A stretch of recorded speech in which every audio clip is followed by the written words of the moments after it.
La première chose, c'est que si je regarde notre passé de Europa Nostra, les 50 ans qui se sont écoulés, on peut quand même être assez content de ce que nous avons fait. D'abord, nous avons survécu.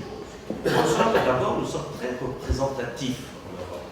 Nous représentons plus de 350 ou 400 associations membres de Europa Nostra dans pratiquement tous les pays d'Europe. Donc déjà, ceci nous donne une grande légitimité. Nous pouvons vraiment faire entendre la voix de la société civile auprès des autorités publiques. Nous avons une coopération de plus en plus étroite avec une institution comme l'UNESCO. Donc, nous avons vraiment, je pense, acquis le droit de dire nous sommes la voix du patrimoine culturel de l'Europe. Nous le sommes vraiment. Et, les journées du patrimoine en France, c'est 1/5 de la population française qui se déplace. Les émissions culturelles en Europe qui portent sur le patrimoine ont des audiences extrêmement élevées. Donc ce pourquoi nous nous battons intéresse l'opinion. Les valeurs du patrimoine culturel sont des valeurs de cohésion, de partage, d'intégration et pas d'exclusion. Et le langage d'Europa Nostra, depuis 50 ans, n'a jamais été un langage d'exclusion des autres cultures. Ça a toujours été un langage d'ouverture. C'est l'ouverture entre les différentes cultures européennes, la réalisation qu'une des forces de l'Europe, c'est sa diversité. Enfin bref, on ne manque pas de chantier devant nous, donc on ne manque pas de raison d'être optimiste et d'espérer. Merci beaucoup.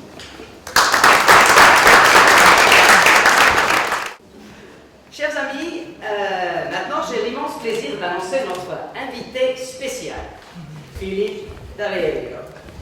Nous avons effectivement besoin, Philippe, d'associer à nos efforts votre immense érudition, votre passion, votre énergie, vos talents de communication que tous les Italiens connaissent. Mais il faut encore que l'Europe vous connaisse. Et aussi que l'Europe devienne exposée, je dirais, à votre pouvoir de persuasion contagieux.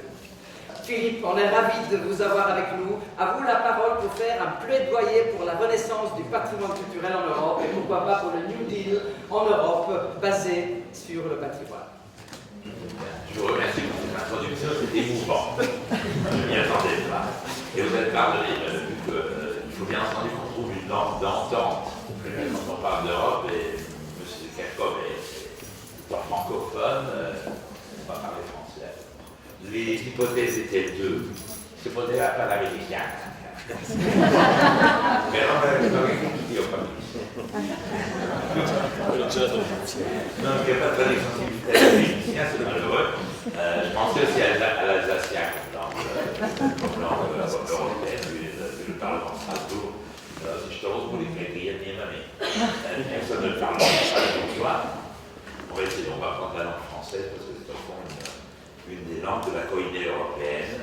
Et surtout pour une raison, il y a quelques années, en 1993, on m'avait demandé de faire une conférence sur les 150 années de la première publication du manifeste du Parti communiste de Karl Marx.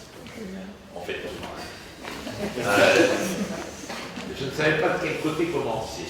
J'ai fait une promenade à travers ma terrasse et dans le désordre de ma maison, j'ai retrouvé un livre étonnant, publié en 1944 par la première commission qui était en train de travailler à Lausanne sur le futur de l'Europe. Les cheminées d'Auschwitz fumaient encore. Et à Lausanne, on décida de publier Le peuple de Ulrich. Un livre assez inconnu, mais d'une importance fondamentale, parce que c'était un livre qui, publié 3 années avant le manifeste, hypotisait une structure sociale complètement différente, qui se fondait en réalité sur la transversalité du peuple en Europe et sur la culture qui le soutenait. J'ai trouvé ce livre extrêmement précieux et je l'ai terminé. Comme toutes les choses précieuses, ça se perd. Mais l'idée est restée et continue à être un un moment de précisation et de concentration mentale. Je crois aujourd'hui plus qu'hier encore, parce que nous avons tous les droits aujourd'hui d'être pessimistes. Nous, en particulier en Italie, j'ai vu ces développements politiques récents, avec une tendance populiste de fuite de l'Europe qui ressemble au relan des pires de l'histoire européenne des années 30 du XXe siècle. J'ai vu les tendances de fuite de la communauté de la part de pays qui ne supportent pas la monnaie unique. Et je crois que nous avons le devoir aujourd'hui de défendre un patrimoine commun auquel cette monnaie appartient. Et cette monnaie appartient à un patrimoine commun parce qu'elle appartient à une culture commune. Il est inutile de défendre l'euro si nous ne défendons pas la culture européenne. Ça ne servirait à rien. La monnaie ne tient pas toute seule. Les monnaies tiennent s'il y a derrière les monnaies une réalité de vie en commun, de sentiments communs et de connaissances communes. Or, ce qui est absolument étonnant, c'est que dans cette petite pointe dans laquelle nous vivons, qui au fond est la presqu'île occidentale de l'Asie, que nous appelons Europe, la complexité des cultures a rejoint un point qu'elle n'avait jamais rejoint dans aucune autre partie du monde. Et c'est un peu sur cette complexité culturelle que vous avez l'occasion d'agir. Je me rappelle encore en 1993, j'étais alors très ami d'un vieux metteur en scène italien qui s'appelait Giorgio Strehler. Ils avaient organisé ensemble à Paris le Festival du Théâtre d'Europe, que j'ai eu l'honneur énorme d'amener à Milan en 1994 avec un effet sur le public étonnant. Et je me rappelle, bien entendu, avec une certaine emphase conceptuelle typique de la France, il y avait en face de l'audience une projection sur le mur, cité Victor Hugo. Un jour, il n'y aura plus la France, il n'y aura que l'Europe. Il y avait bien entendu un codicile très français, et cette Europe sera une capitale qui sera Paris. Mais la première partie était bonne, la seconde on en reparlera. La seconde on en reparlera. Mais ce qui était absolument important, c'est que déjà dans ce cas-là, en réalité, l'idée de l'existence de l'Europe, c'est lié fondamentalement à une idée de culture de l'Europe. Et l'Europe n'existe qu'à travers cette culture. L'idée de 1944 qui avait fondé la communauté du Charbon d'Acier, ça avait fonctionné, ça a permis lentement de passer à la fondation du traité. Le traité a mis les bases de la communauté des affaires, de la communauté de la circulation des biens et des personnes, mais en réalité, l'Europe ne se refera que quand on aura la communauté de culture. Et bien que ce soit difficile à faire, parce qu'au fond, nous ne sommes pas les États-Unis, nous parlons des langues tellement différentes les unes des autres. J'ai souvent cité la fameuse phrase que l'on attribue à, je vous en ai parlé l'autre soir, à Félix II de Prusse, quand il disait Ich spreche Französisch mit den Damen, Englisch mit den Händlern, Italienisch mit den Engeln, Spanisch mit Gott. Il y a pas de doute. On parle toujours l'espagnol avec Dieu. Et puis il finissait, disait-on, Deutsch mit meinen Pferden, l'allemand avec mes chevaux. Je crois encore que je me suis occupé beaucoup de chevaux dans ma vie. La meilleure langue pour faire passer un cheval du trot au galop est sans aucun doute l'allemand, encore aujourd'hui. Mais dans cette complexité qui part du monde des chevaux et finit dans le monde des aciers, qui passe d'une langue à l'autre sans problème, dans cette complexité, la question culturelle est fondamentale. Et sur la question culturelle, nous avons fait trop peu jusqu'à présent.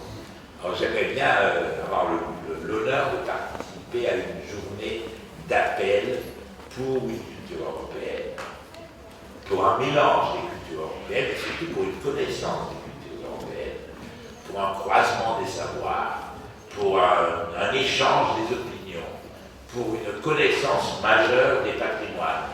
L'Europe n'est pas seulement Versailles, Paris et Potsdam, comme peuvent se l'imaginer les personnes un peu superficielles. L'Europe est un mélange d'hypothèses, de voyages, de compréhension. Je pense souvent avec plaisir à ce personnage énorme qui était saint Thomas d'Aquin, né du côté de Naples, qui allait à pied à Paris à la Sorbonne à faire des ateliers et ses conférences et passait par après, en dormant très peu la nuit parce qu'il écrivait beaucoup pour finir sa somme théologique, allait jusqu'en Allemagne à l'université de Cologne pour continuer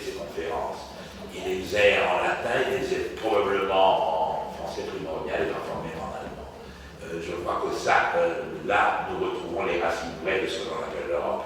Je pense même, dans un autre cas, vu que nous sommes à Venise, à ce génie de la communication internationale qui était Casanova. Fondons un comité Casanova. Fondons un comité Casanova. Une personne qui parlait de la même façon les différentes langues d'Europe, qui se déplaçait de Venise à Paris, de Paris à Londres, de Londres en Hongrie, et qui correspondait à une Europe splendide qui était l'Europe des cours. J'aimerais bien penser à l'Europe de Mozart, ce jeune homme qui se déplaçait à une rapidité incroyable, qui décrit encore ma ville préférée, Milan, comme une ville musicale laide de l'être d'aujourd'hui, qui passe à Paris, à Londres, en Allemagne, et qui passe dans le sud de l'Italie. J'aimerais bien penser à beaucoup de personnes. J'aimerais particulièrement penser à un bonhomme inconnu qui vient de près d'ici et que nous connaissons tous à cause du vin, Carpenet.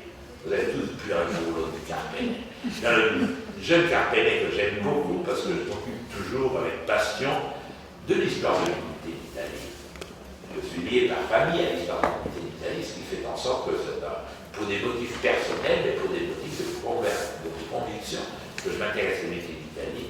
Et j'ai toujours trouvé splendide l'histoire de ces jeunes qui participent à l'expédition de Garibaldi vers la Sicile. Ils avaient en moyenne 22-23 ans, ils y croyaient. Ils y croyaient, mais tous entre eux ont eu des carrières par après qui étaient liées à la culture. Et un d'eux, qui n'a pas participé, mais qui a participé ici dans la Vénétie au mouvement, c'était Carpenet. Carpenet s'occupait de biologie et de chimie. Et il avait un rapport régulier avec le docteur Koch, l'inventeur du bacille, et avec le professeur Pasteur à Paris. Ça lui a permis de mettre les bulles dans le vin.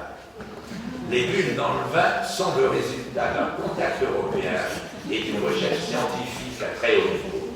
Je trouve dans ces bulles la racine de notre identité.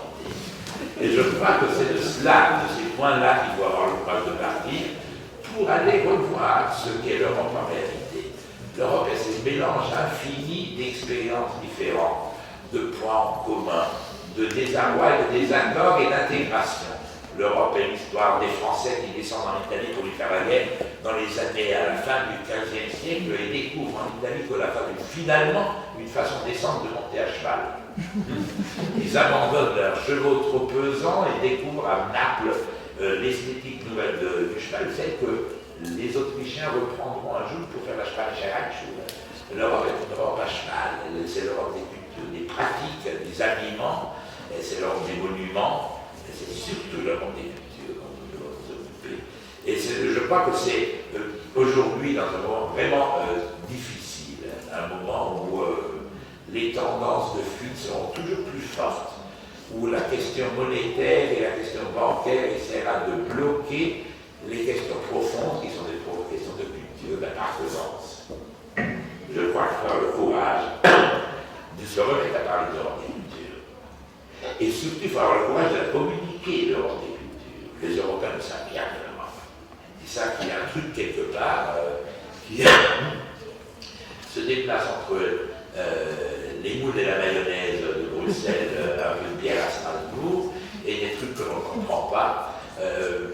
Les plus raffinés s'imaginent que le foie gras est. Il n'y a aucun doute, il y a une Europe du foie gras. L'Europe du foie gras m'intéresse énormément. Si vous pensez que le traité a été signé à Rome, le foie gras a été inventé à Rome. Et le foie gras, ça vous étonne. Ça vous étonne. Vous avez un acte de naissance. Oui, j'ai l'acte de naissance. L'acte de naissance du foie gras est autour du 1er siècle avant Jésus-Christ et ça passe directement d'une tradition juive israélienne qui émigre en Grèce et passe à. Il y a des documents grecs qui parlent du foie gras. Au 2e siècle avant Jésus-Christ, ça passe chez les Romains et les Romains l'appelaient ficatum. Parce qu'ils faisaient ça avec des figues pour casser les doigts. Et dans tous les lieux de pénétration romaine profonde se développeront deux questions fondamentales pour l'Europe successive, le vin et le foie gras. Le meilleur foie gras se trouve encore aujourd'hui dans le Bordelais, se trouve en Alsace, se trouve en Hongrie, ce sera exactement, et ce sont les mêmes endroits où l'on retrouve les meilleurs vins.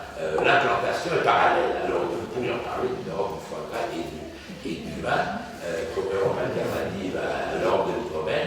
Et ce serait peut-être pas une mauvaise idée, mais sans partant de là, la vraie Europe est une Europe des architectures, est une Europe de la culture visuelle, est une Europe où la tradition des langues ne souffre pas.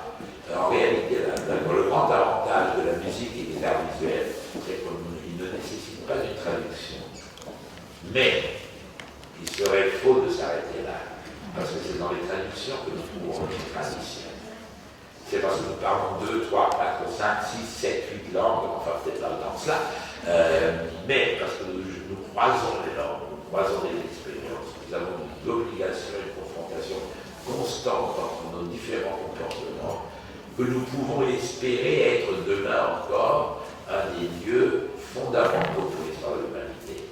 C'est de notre confrontation que vient notre réalité.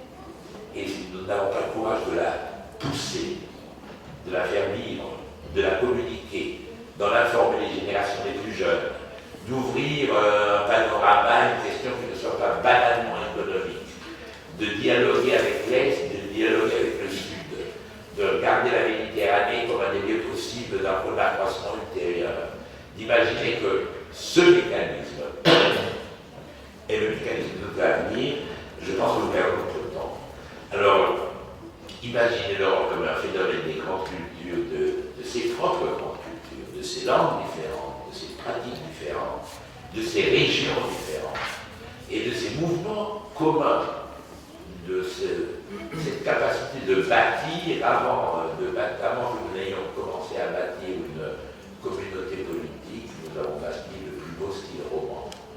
Nous avons bâti la culture gothique, la culture de la Renaissance, la culture du néoclassicisme.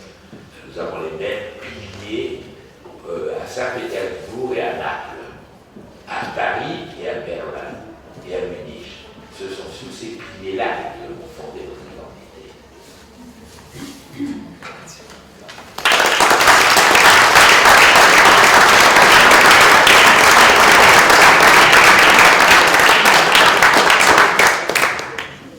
Ce qui est formidable dans votre message, c'est que vous nous faites aimer l'Europe. Et je crois que c'est vraiment ça ce qu'on a envie d'entendre. Merci beaucoup.